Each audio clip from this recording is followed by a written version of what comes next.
Welcome back, folks. Welcome back. I'm Patrick Henningsen, your host. Great to have you all. Welcome to everybody as well who's joined us in the TNT chat community. Great to see the numbers building up there. You just go to tntradio.live. Lower right-hand corner, you'll see that little red bubble. Click on that, log in, stay logged in. That's where the action is during the show. That's where you want to be. Right now, we're going to pivot, however, to some pretty important international stories. One of them has to do with Gaza, the other with the ratcheting up of tensions between Russia and NATO. Two very important stories. Let's start with the Middle East. I want to bring Freddie Ponton onto the show right now. He is an independent researcher and journalist based in France. Freddie, welcome to the program. Hey, thank you for having me, Patrick. Good to be on the show. It's great to have you back, Freddie. A couple of big stories here, very important, very impactful. We noticed that you tweeted out something that not everybody noticed, which was that the uncanny timing, let's just say, of this port that the U.S. are building right in the middle of Gaza, and also the Israelis seizing the Rafah border crossing. Both of those things happening on the very same day. Is that just a coincidence, Freddie? Explain. I don't know if it's a coincidence, to be honest with you, but I have a tendency to focus in other directions when all the media pushing towards the Rafah crossing and making of course, all the media and all the focus is on this particular news. So I know perhaps the real news is somewhere else. Now, as you said, yes, absolutely. I mean, the people have been now pushed further south again. So we're going to, further north, sorry, again. And I've always kept an eye on this JLOTS USAID program with Fogberg, something that I've been reported on. So I was actually amazed that yesterday the Pentagon Deputy Press Secretary Sabrina Singh came out and said that, well, we're done. We finished the job. The Trident Piers, the floating piers, which was mounted off the shore of the port of Ashdod, was completed. And what they were trying to do now is to move the entire assembly off the coast of Gaza. And this is something they are unable to do at this moment in time, simply because there is just too much swell and too much sea at the moment, and a heavy wind. So I think they're just letting the weather pass. But I think it's an important thing. It's an important timing indeed. And there's more to the story, actually. And I think that it's worth looking into it for sure. My impression, Patrick, is that we already getting reports that the population, the internally displaced population of Gaza is now being pushed back to the center of Gaza, Khan Yunis, but also, more importantly, towards Deir al-Balah. Deir al-Balah city. And that's very interesting because Deir al-Balah city is literally 7 kilometers away from that particular jetty point, which has already been identified by us and by many others. So we have the coordinates. We know exactly where this jetty are going to be mounted, and they're going to be plugged into the floating piers.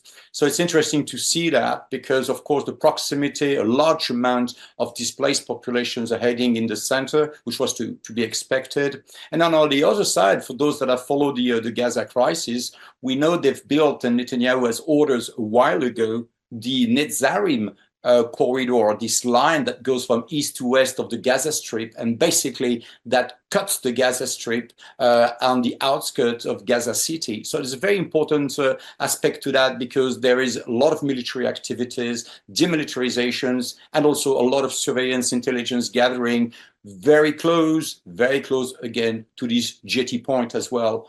So all in all, when you put the dots together, it starts to become very interesting and something to watch. So what do you think? Let's just, take a guess here, Freddie. The United States, what is their interest in having this type of, is it to build a more permanent port for U.S. military vessels to have a sea presence there in the region to, I guess, not only that, to support Israel. Obviously, there's a deterrence factor, right, with Hezbollah and maybe even Hamas, although I wouldn't think so. But let's just say that the U.S. is there, don't hit it because then you'll upset the U.S. and then you got a wider war. This works to the Israeli advantage, obviously. But what do you think is the agenda there? There's also people that believe the U.S. are going to want to evacuate Palestinians by boat in some crisis moment and then use that as their sort of exit corridor. Go ahead. Sorry Yes, about the balloons. I believe to understand this is to go back to the origin of the project, and the project was initiated with Israel and Cyprus, the president of Cyprus. So they've been working on this for quite some time. So I don't think the US has reinvented the wheel in that respect. So it was a logistic project. It's always been a logistic project known as the Blue Beach project. And the idea is to increase the logistic capabilities to enter aid or to enter support or to provide some kind of logistic capabilities of offshore of Gaza. Now, the purpose has never been outlined, and of course, they're never going to tell people that this is about, offering an options for future Palestinian refugee, if you will, to take the boat and being transferred to other countries in Europe or in Africa. Now, they'll never tell you that, but we need to look at the actors, and when you start to look into Fogbo, the company that has been contracted to manage this project, you got, of course, United States Marine Corps Lieutenant General, you got, former CIA guys, you have USAID all over the projects, a lot of intelligence, a lot of military intelligence is involved in this project. So follow the money, and the money is telling us that this is definitely not just about food, not about aid. There's something behind that. Now, of course, as a journalist, you cannot just come up and say, oh, this is about, trucking out the Palestinian, basically sending them out of their countries. At the end of the day, this wouldn't fly. I believe that from a media point of view, it will be an outrage, and it will create definitely huge amount of tension and certainly some military intervention. So I don't know how they're managing that. It might be a temporary solutions. What I can see for now is that the military presence, the increase of military presence in that particular zone where the Israelis are going to be involved with this logistic project, plus the Netzarim corridor, which basically provide and is going to afford Israel a lot of checkpoints all along the line. That's really clearly showing that the northern Gaza and Gaza City is going to be militarized. It's going to be militarized, and it's going to be under the full control of Israel. And then I think they're just going to play step by step until seeing how this military operation in Rafah, because it has already started. I mean, you don't go and seize the Rafah crossing at the border of Egypt just, for a show. This is basically the beginning of an operation. We saw a lot of bombing. They're taking out tanks. They're bombing civilian buildings and residential buildings. So the invasion of Rafah has already started, and the displacements of populations have already started as well. So we are into the invasions of Rafah already. Now, what matters at this stage really is to understand how this logistic operation is going to coincide with the invasions of Rafah. That's what we need to understand, and we're going to have to keep an eye on that to be able to suggest perhaps that other scenarios are at play here.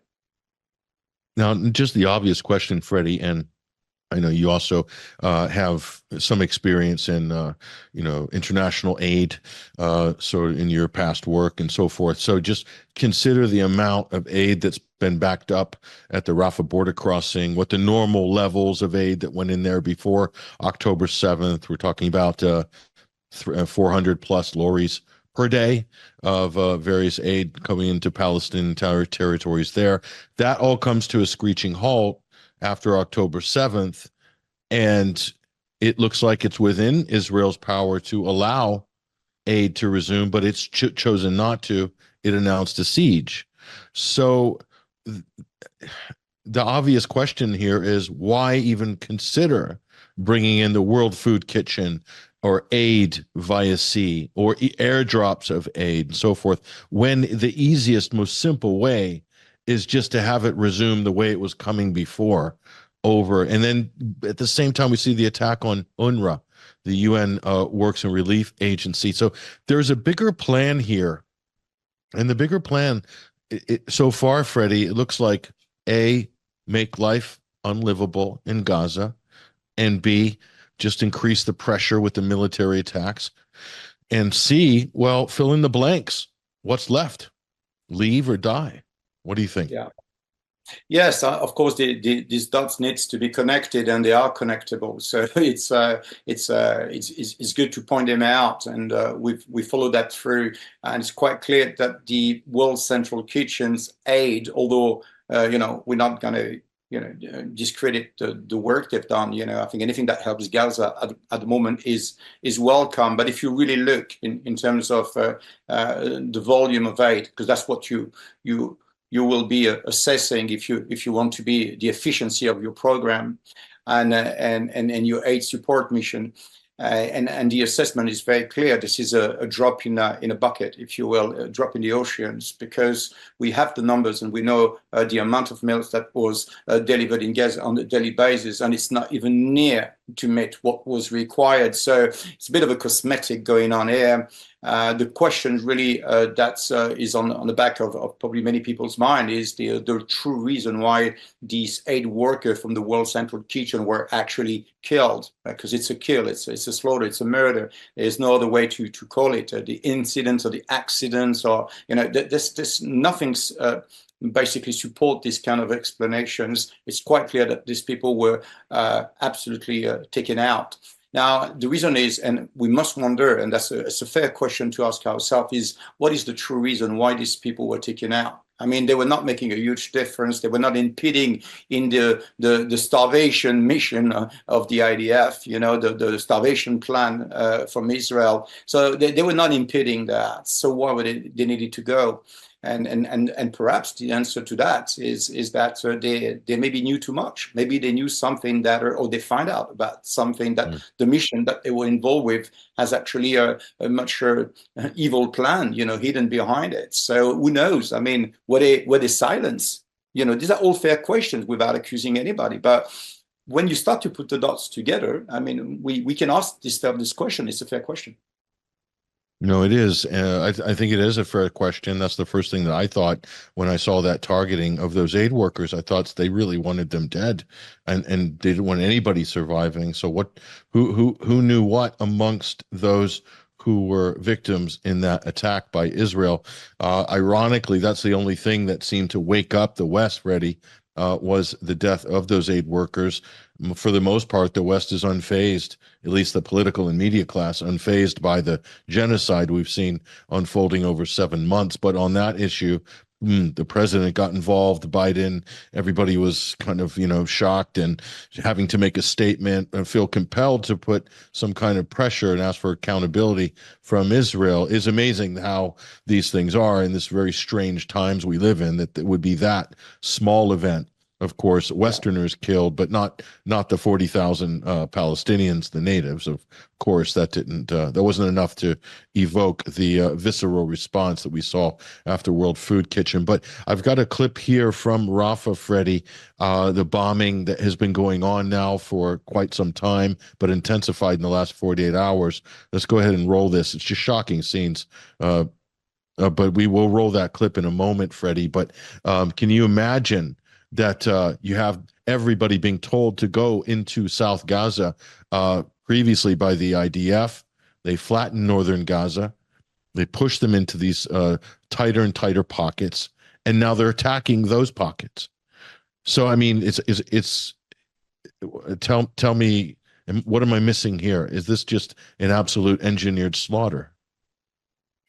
Yes, it is. In a certain way, I think it's quite clear that the United States and Israel have agreed on some part of the plan, perhaps not all the plan, but on the plan to militarize Gaza. There's no doubt about it. And more importantly, absolutely forbidding the return of the Hamas in the Gaza Strip. I think that's the main options. And we can clearly see that already Netanyahu has been focusing on hostages and solutions to stop the slaughter and getting these hostages back safely to their families. I think he's clearly focusing at this stage on capturing, Sanwar and other member of Hamas and other factions operating as part of the resistance in Gaza. So I think the dice have been already thrown. The decisions has been made. I think all the rest is a bit of a mass media mumbo jumbo, about having people focus on the wrong informations, if you will. And Netanyahu, as a matter of survival, he has absolutely no choice. I mean, you have people on the street today in Tel Aviv and other cities where people are starting to really understand that there is no plan to get this hostage out.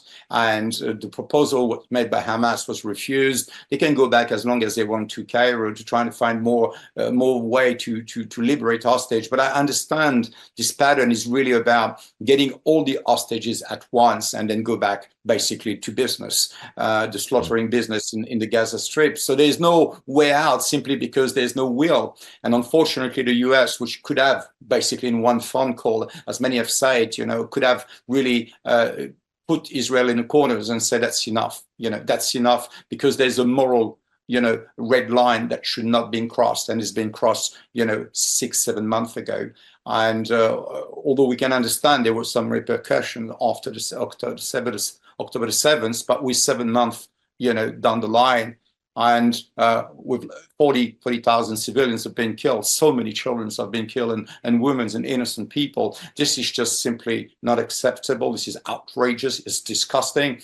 And for the US to really endorse some part of that plan, it's just, it's unbearable. And it's the reason why Netanyahu is weaponizing all this, eyes on Rafah, eyes on the war, eyes on Hezbollah, the Houthis, Iran. That works for Netanyahu. And then, of course, eyes on the student protests in America, as well as around the world. You've had many protests today. And this week, you'll see probably the accelerations of the momentum with these student protests in Netherlands, in France, in Paris, in other cities in France as well. And then, of course, the Germany and Australia. So all this is starting to pick up. And Netanyahu is gonna thrive on this. He's gonna thrive with that information because he keeps the hits off of him, and that's really what the overall objective for him it is. Because people want to get an early election. It's quite clear that they don't want Netanyahu to represent them anymore, and I think he's on a survival kind of a instinct now, way of governing, and it's extremely dangerous because it's very unpredictable, and unfortunately life of Palestinians are at stake. So as I say, it's good to look at the crisis, with the protest, student protests. It's important to look at it and to keep an eye on it, but really important, I can only emphasize more than that, but the eye should be on Gaza right now, absolutely every day, scrutinizing what are doing. Isn't it a case, Freddie, though, that as long as Hamas has Israeli hostages, that is like holding the sword of Damocles over Netanyahu, because you saw the Israeli reactions of the Israeli crowds. They're coming out against Benjamin Netanyahu in a big way. So that's leverage in a way for Hamas. They're not going to give up all those hostages unless they're going to get something significant in return. So in that sense, Israel can't really play that game with Hamas. They've got to do something significant, right? Well, especially because they have no victory to show for. I mean, none of the goals have been achieved. The public in Israel is outraged by the lack of will to liberate or find the solutions to liberate them. And then, of course, Hamas is playing that card. But I think the silly thing that has been sold to the Israeli and to the rest of the world is that, even if the hostage were liberated, I don't think we would see any change. I don't think nothing would change at all. It's not the hostages is not the point anymore. It's just a game that has been played between Hamas and the Israeli intelligence. But the reality of it is that the plans have already been decided. The idea is going to be, to militarize Gaza and to go after the heads of the Hamas. Unfortunately, the Hamas, like any organizations, have redundancy plan. They have this kind of plan B, plan C, plan D, where it doesn't matter if you cut the head, someone else is going to be there, and this hostage will be moved, on the ground. It will never end. So it's a false pretext, and there is no real solutions to that, but a ceasefire and a proper real diplomatic effort to end this conflict. And it's still possible. But unfortunately, not with Netanyahu. Until Netanyahu is in power, we will see none of that reasonable thinking. No, I agree with you. I agree with you, and I think a lot of other people do. So, in that sense, as we've said before, Freddie, the Netanyahu regime, the government's locked into a death spiral. They can't let go of this course of war. But the longer they keep going with this course of war, they start sinking internationally in terms of their reputation. So it's a tragedy. It's a tragedy. Yeah. Yeah. The main concern is, Patrick, is really about the famine, the starvation, the conditions of life that are absolutely non-acceptable according to international law standards, and humanitarian law standards. It's absolutely unacceptable. If you're going to attack Rafah, this is going to kill a lot of people, and they know that. So for the US to approve even a slice of that cake is just absolutely ridiculous, and it's disgusting. And my concern, as I said, is really we can see that the Jordanians don't want Palestinian refugee. We know that Egypt doesn't want to get Palestinian refugee coming into Egypt. So where is it going to go? In the Negev desert? Absolutely not. We can clearly see that Israel doesn't want them. So where is the last place for these people to feel safe? Where are they going to be feeling safe? They're going to be fed. They're going to be able to have some kind of normalcy until they can go back to their home. And the only place I can see is that a temporary displacement of that population, and perhaps offshore. And that is the reason why I tweeted this today, because it is an option. Doesn't mean it's going to happen, but it's an option that we must consider. Yeah, it is. It is.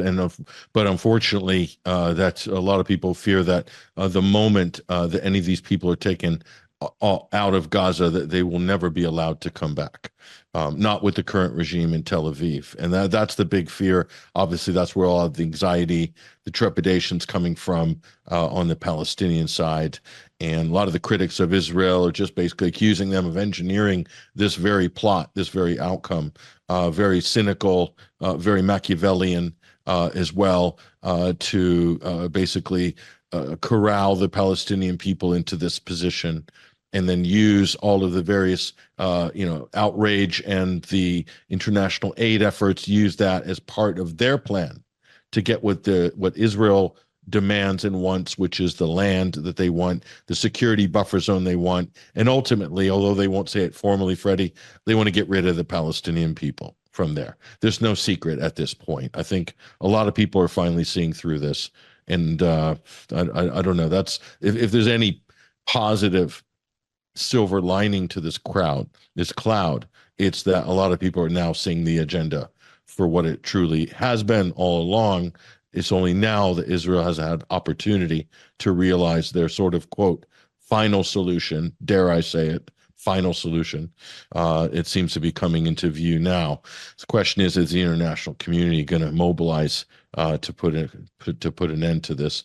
It's not looking great at the moment. It's not looking good, and you can clearly see that as soon as someone moves, like the ICC, with kind of putting in the air that they might issue an arrest warrant for Netanyahu and other members of his war cabinet, and you get these letters from the senators in the United States sent to the ICC, basically, literally directly threatening families and staff of ICC of repercussions. If they were to issue these warrants against Israeli leaders. So when you can see that, then you can clearly see that they do not represent the will of American people, and people need to understand that a lot of people in America are against that to some degree. But going to send threat to the ICC, I found that was just, they crossed the Rubicon. I think they just went too far. And for the people to see that, it's just that they're out in the open now. They're taking money out in the open. They're supporting Israeli, and everybody knows how much money these people are taking from AIPAC. There is a huge conflict of interest, and Israel cannot be considered anymore as a country, but it's definitely as a state of the United States. It's that's the only way we can look at it. I mean, I don't think the United States will do that for anybody else. So there's a conflict of interest there, and I think American people needs to clean up their act because their country has been taken over. And we're the same, it's not because it's the US and France and Europe. Many countries in Central Europe are under this major Jewish lobby, which are buying their way in and or buying the silence. Mm-hmm. No, and I think right now we're going to be looking for if there's going to be any major announcements regarding the U.S. continuation of shipping arms at the rate which they have been, and any possibility of a ceasefire, even a temporary one. Again, it's not looking great. Freddie, your diplomatic corps has made the headlines, not for the best reasons, of course, but Western ambassadors, French and British envoys, were called in for a meeting, read the riot act by the Russians. And this is during escalating tensions right now. Emmanuel Macron, of course, has stuck his foot in it long time ago, months ago. He's talking about, deploying French troops into Ukraine, all sorts of provocative statements there. And so Russia's basically calling them in now. He's basically saying, I don't know what they said to the French envoy, but after he came out of that meeting, he basically made a statement publicly saying France will not be putting troops on the ground in Ukraine. So, Freddie, can you imagine what was said to the French envoy there, Pierre Levy and others, when they made the comments? Go ahead. Yes, well, it's not the first time they've been summoned by the Ministry of Foreign Affairs, as Lavrov officer. But yes, I mean, Levy is pulled in simply because of Paris, destructive and provocative statements. What they call the provocative policies of France, which promote further escalation into the conflict. And then what's really, really, I think, annoyed the Russian is that the statement made by Stéphane Séjourné, the French Minister of Foreign Affairs, where he said that he was not interested in talking and speaking to the Kremlin, almost basically closing the door. That's a very, very hard and not really diplomatic statement from a Ministry of Foreign Affairs to make. And closing this kind of line of communications with the Kremlin, it's, normally you do that when you're about to go to war. This is pretty bad. So, of course, I think that it was a time where the Russian wanted to reframe the French and tell them, look, there's just been too many rumors about French foreign legions being deployed in Ukraine. Whether it's true or not, this needs to be assessed. They don't say that they know about it. They say, we need to see, about this. But what's very important also, there was a meeting taking place. I think it was a telephone conversation between both Minister of Defense of Russia and France talking with each other. And this meeting didn't go down very well, and I think the both sides kind of left with a divergence account of what was discussed during this meeting. So a lot of political tensions at the moment between both countries, and I think the Russians wanted to reframe and tell the French the French ambassadors that what they were doing is as close as it gets to a declaration of war. And I think to make them understand that any foot on the ground from French legions or whatever that has a French flag will be considered as an act of war. So I think that was probably the kind of the sense and the contents of this meeting. What's very interesting is the next day, Patrick, you got Pierre Levy, the French ambassador, attending Putin's inauguration, which got a lot of got slammed down for this because we saw the UK, the US, and the German didn't go to that inauguration, but the French ambassador went there. So that's also a signal as well of appeasement in a certain way. So that's always a good sign, even if it's not really well intended. At least it's in the context of diplomatic relationship, as it should be. So that's an interesting part of it. And then, of course, I think in the middle of that, you got Xi Jinping, coming to Paris, meeting Macron, going on a tour in France, trying to kind of take the temperature, if you will. And Macron's statements were very clear that France was not seeking regime change, if you will, in Russia. They're not interested in that. All they want is basically de-escalations within the conflict in Ukraine. So French position is a little bit, you get Macron that is, like the king, that Napoleon style, I'm going to come for you. The problem is that I think the Russian told him, if you come for us, we're going to obliterate your troops and we'll come for you afterwards, so just calm down. Because he's not big in that discussions, if you will, Macron. This is a matter between the United States and Russia, and then / China as a moderator. That's it. There's nothing to do with France in a way. France has no history in Ukraine as far as, apart from considering them as friends or friendly nation, but we don't really have anything to do with Ukraine. So the Russians are telling you, you're involved into something that is none of your business in a certain way, and you're making it way too much your business. So know your place. So that's, I think, probably the last time I would say that the ambassador will be pulled in for a clear message that that they should not get involved. I don't think they can go get away with it further by all the rhetoric and the statements and the provocation that has been made over the past few months. But isn't that the problem, though, with NATO, Freddie, is that you sort of have a foreign policy in France. You have a worldview, a position, your president, your ministers, but then they're also folded into NATO. And NATO has another position. They have another set of objectives. And so that ambiguity creates a lot of confusion. And when you inject that into such a volatile situation as we have in Ukraine, not just talking about France, Germany's the same boat, US, but especially the European countries, you don't know if you're Russia, where the hell they stand. One moment they could make an independent statement. Macron could say, I love Vladimir Putin. We don't want him to go. We share so much cultural history with the Russians. We want relations to be healthy going forward. And then next thing you know, he's shaking hands with Jens Stoltenberg about deploying some new weapons system. Or some Scalp missiles that are being shipped over to Ukraine. So how are the Russians supposed to read this? Well, the problem is there's just too many battle drums, if you will, war drums, about getting into a war in 8 or 10 years. We saw Scholz, starting to talk about, these kind of things. And it's a rhetoric we've heard many times. Within the next 5 to 10 years, there's going to be a war against Russia, and NATO will be prepared for that war, And I think Russia is trying to say, so where are you going with this?